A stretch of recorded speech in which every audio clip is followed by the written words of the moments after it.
दोस्तों, खान सर के यहाँ बिहार के राज्यपाल आरिफ मोहम्मद खान पहुंचते हैं। उसके बाद पूरे बिहार में यह चर्चा का विषय बन जाता है कि खुद राज्यपाल जो है बिहार के शिक्षक के यहाँ जा रहे हैं। क्या खान सर का ओहदा अब इतना बड़ा हो चुका है? बातचीत करेंगे। हमारे साथ मेरे सहयोगी रत्नेश पांडे मौजूद हैं। रत्नेश, क्या लगता है, खान सर का ओहदा इतना बड़ा हो गया कि राज्यपाल पहुंच रहे हैं, राज्यपाल उनके कोचिंग में जाकर बच्चों से रूबरू हो रहे हैं, बच्चों को संदेश दे रहे हैं? देखिए, बिहार के राज्यपाल जो हैं आरिफ मोहम्मद खान, उनके बारे में मैं एक चीज़ बता दूँ आपको। मैं कई बार उनके भाषण को या जो कुछ भी वो अपनी बात रखते हैं, उनको मैंने सुना है।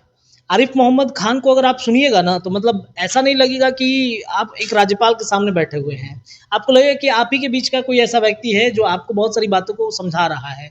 शिक्षाविद हैं और बहुत सारे ज्ञान, वो शिक्षा से जुड़ी हुई चीज़ें ज्ञान साझा करते हैं। आध्यात्म की बात करते हैं, मनुष्य का जीवन कैसा होना चाहिए, किस तरीके से मनुष्य की प्रवृत्ति होनी चाहिए, मानसिकता कैसी होनी चाहिए मनुष्य की, वो तमाम ज्ञान जो है वो देते हैं। इसके अलावा आप जिस समाज में रहते हैं, आप समाज को कैसे बदलाव कर सकते हैं, वो राज्यपाल से आप सुन सकते हैं। लंबा आप सुन सकते हैं। ऐसा नहीं है कि आप थोड़ा-सा हम किसी-किसी का भाषण सुनते हैं तो वो ऐसा भाषण होने लगता है कि लास्ट में बोरिंग होने लगता है। लेकिन आप राज्यपाल को अगर आप बैठ के सुनिएगा, माननीय राज्यपाल के सामने अगर आप बैठ जाइए, मुझे 1-2 बार मौका मिला है, मैंने सुना है, और जब जब सुन मतलब मैंने सुना तो लगा ही नहीं कि वो राज्यपाल हैं। इसके पहले भी कई राज्यपाल आए, लेकिन मैंने सुना नहीं था उनको। लेकिन इनको जब सुना, बहुत सारे लोग बैठे थे आस-पास, सब मतलब समय जो था उनका मात्र 15 मिनट का समय मिला था कि आप 15 मिनट में, मतलब उनके प्रोटोकॉल के हिसाब से।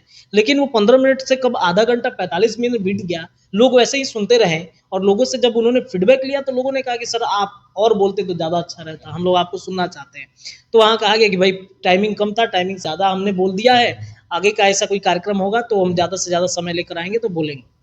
और इस वजह से आप जब समाज की बात करते हैं, जब आपके बीच ऐसे व्यक्ति रहते हैं, देखिए खान सर के बारे में जो कुछ भी हो, विवाद हो, जो कुछ भी हो, लेकिन जिस तरीके से वो पढ़ाते हैं, नेशनली, इंटरनेशनली विषयों पर जिस तरीके से वो वीडियोज़ बनाते हैं, उनके वीडियोज़ तो शेयर किए जाते हैं, लोग काफ़ी प्रभावित भी होते हैं, और मुझे लगता है कि प्रबुद्ध लोग भी उनसे प्रभावित होते हैं, बच्चों को वो ज्ञान देते हैं।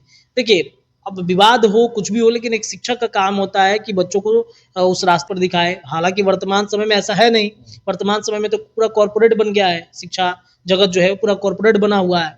खान सर के बच्चे जो हैं आज कई संस्थानों में काम भी कर रहे हैं, कई जगहों पर सेवाएँ अपनी दे रहे हैं, और दूसरा फैक्टर कि दोनों मुसलमान हैं। तो आज बकरीद का भी समय था, खान सर को बधाई देने के लिए चले गए, चूँकि शादी में गए थे, तो शादी में जाकर के उन्होंने बधाई दिया है। अब देखिए, पॉलिटिकली जुड़ाव तो खान सर का है ही, ये तो सबको पता है। कैसे अशोक चौधरी के साथ कभी देखे जाते हैं, नीतीश कुमार से भी उनकी मुलाकात हुई थी, नीतीश कुमार से भी जाकर के मिले थे। तो ये मुझे ऐसा लगता है कि एक पॉपुलैरिटी की वजह से, देखिए राज्यपाल के बारे में हम ये कुछ नहीं कह सकते, लेकिन जिन मंत्री नेताओं के साथ उनके संबंध हैं, वो पॉलिटिकली उनसे फ़ायदा ज़रूर उठाएँगे इलेक्शन के समय में। लेकिन राज्यपाल अपने हिसाब से गए थे, चूँकि एक शिक्षक हैं, और शिक्षक जो बच्चों को ज्ञान देते हैं, समाज को आगे बढ़ाने का काम करते हैं। दूसरा मौका बकरीद का था, तो उन्होंने कहा कि हाँ, बकरीद के मौके पर हम आए हैं, और दूसरा चीज़ उन्होंने ये कहा कि अगली बार जब हम आएँगे तो इनके बच्चों के साथ इंटरेक्शन करेंगे। और राज्यपाल के साथ यही एक ख़ासियत है कि जिस कार्यक्रम में हम पहुँचे थे, वहाँ पर वो चाहते थे कि हम लोगों से इंटरेक्शन करें, लेकिन उनको वहाँ पे मौका नहीं मिल पाया। वो चूँकि उन्होंने जो लोग कार्यक्रम रखा था, उन्होंने ये उनको बताया ही नहीं था कि आप पब्लिक से इंटरेक्शन आपको करना है। लेकिन ये बात उन्होंने कहा कि मुझे लगा कि लोगों से इंटरेक्शन करना है, एजुकेशन की बात करनी है, तो शायद मैं आया था। लेकिन एजुकेशन के प्रति जो उनका भाव है, वो न सिर्फ़ खान सर बल्कि जो शिक्षक होंगे, जो समाज को एक आईना दिखाने का काम कर रहे होंगे, मुझे लगता है कि सभी जगहों पे जाएँगे। और राज्यपाल के अधीन में तो शिक्षा व्यवस्था पूरा आता ही है राज्य का। विश्वविद्यालय राज्यपाल के अधीन आता है, विश्वविद्यालय में कुलपतियों की नियुक्ति को लेकर के भी राज्यपाल के अंडर में आता है। तो जब शिक्षा की बात आती है, बिहार जैसे राज्यों में, अभी भी बिहार कहा जाता है कि बहुत मतलब डेवलपिंग स्टेट हो गया है, ऐसा कुछ है नहीं। आज भी शिक्षा की व्यवस्था बिहार में उतनी अच्छी नहीं है। आज भी आप देखिए ना, बिहार की अगर शिक्षा की व्यवस्था उतनी अच्छी और मजबूत अगर शिक्षा अगर हम दे ही रहे होते, तो एक समय था जब जिस तरीके से बिहार के बच्चे जो हैं मैट्रिक इंटर में पढ़ाई करते थे, हम ही आप जब पढ़े हैं तो काफ़ी मेहनत करके हम लोगों ने पढ़ा है, या हमसे पहले के जो व्यक्ति बड़े हैं वो काफ़ी मेहनत। अभी क्या है, मैट्रिक इंटर में थोड़ा-सा पढ़िए, नंबर आपको ज़्यादा नहीं लगता है। सिर्फ़ और सिर्फ़ किताबी ज्ञान है। बिहार के बच्चों में सिर्फ़ और सिर्फ़ किताबी ज्ञान है। वो जो एक नैतिक शिक्षा की बात होती है, या फिर टेक्नोलॉजी की बातचीत होती है, या फिर बिहार से बाहर अगर आप निकल जाइए, तो बच्चे पढ़ कर के आज आईएएस, आईपीएस की तैयारी करके निकाल लेते हैं। लेकिन बिहार में बैठ कर के अगर आपका ये अगर बेस मजबूत नहीं कीजिएगा, शिक्षा की व्यवस्था उतनी अच्छी नहीं है, तो राज्यपाल के अंडर में आता है कि शिक्षकों को या फिर बिहार में शिक्षा व्यवस्था कैसे सुधरे, इस चीज़ को लेकर के वो लगातार प्रयासरत रहते हैं और इसी वजह से वो खान सर से मिलने गए थे और उन्होंने कहा कि हम बच्चों से भी इंटरेक्शन करेंगे, एक दिन समय निकालेंगे, बच्चों के पास आएंगे और इंटरेक्शन उनका करेंगे। यही एक पूरा मसला था खान सर से। राज्यपाल ने कहा है कि बच्चों को पढ़ाएंगे भी, तो राज्यपाल अगर बच्चों को पढ़ाते हैं तो एक अलग संदेश बिहार में जा सकता है, क्योंकि अभी तक मैंने नहीं देखा है कि कोई राज्यपाल जो है बच्चों को कोचिंग में पढ़ा रहा है।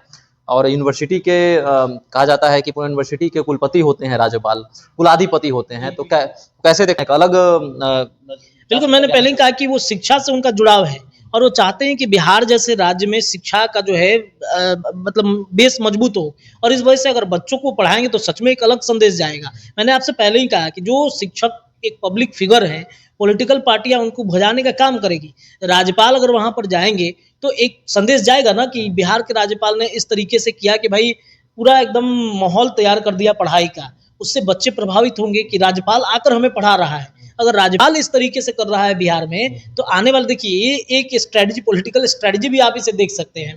भाजपा का एक अलग एजेंडा भी इस पे हो सकता है कि राज्यपाल अगर आके पढ़ा रहे हैं बच्चों को तो भाजपा की सरकार बनेगी या नीतीश कुमार की सरकार बनेगी तो शिक्षा पर और ज्यादा फोकस होगा। भले ही चुनाव है तो इसको लेकर के इस तरीके के माहौल तैयार किए जाए, लेकिन एक संदेश जाएगा ना, हर बच्चा एक इतिहास के पन्नों में दर्ज हो जाए कि राज्यपाल जाके विद्यालय में पढ़ा रहे हैं।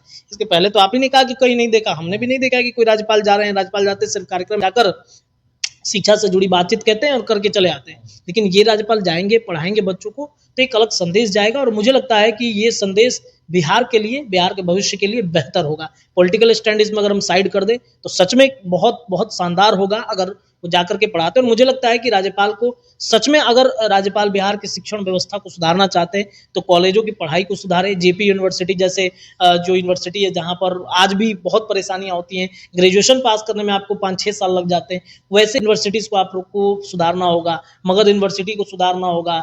इसके अलावा आपको पाटलिपुत्रा यूनिवर्सिटी को सुधारना होगा। ये तमाम जो यूनिवर्सिटियाँ हैं बिहार में एक तैयार करे और साथ ही साथ एडिशनल कोर्सेज भी तैयार करे, उनके बढ़िया शिक्षकों को भर्ती करे ताकि बिहार में जो है वो बच्चे पढ़ें। और हमने सुना है कि भाई नालंदा यूनिवर्सिटी में लोग आते थे पढ़ने के लिए, इसके अलावा कई ऐसे जगह हैं जहाँ से लोग आते थे पढ़ने के लिए। तो ये एक माहौल बिहार में तैयार करना होगा ताकि बाहर से लोग आए बिहार में पढ़ने, बिहार के लोग बाहर ना जाए पढ़ने के लिए।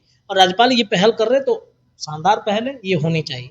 चलिए, तो बिहार के राज्यपाल खान सर के कोचिंग में पहुंचे थे और कई बातें जो हैं खान सर से हुई हैं, जिसमें दहेज प्रथा को लेकर बातचीत हुई, जहां पर खान सर ने राज्यपाल से रिक्वेस्ट किया कि जो भी व्यक्ति दहेज लेता है और वह दहेज में अगर गाड़ी लेता है तो उस गाड़ी का नंबर प्लेट पिंक होना चाहिए। तो इन तमाम विषयों पर जो है बातचीत भी हुई है। राज्यपाल ने बच्चों को संदेश भी दिया है कि आकर वो कभी कोचिंग में क्लास भी लेंगे और अगर राज्यपाल क्लास लेते हैं, कक्षा लेते हैं तो एक अलग संदेश बिहार में जा सकता है। जिस प्रकार खान सर के यहाँ राज्यपाल पहुंचे हैं, इसको किस प्रकार देखते हैं आप भी हमारे साथ कमेंट सेक्शन में अपनी राय रख सकते हैं। धन्यवाद।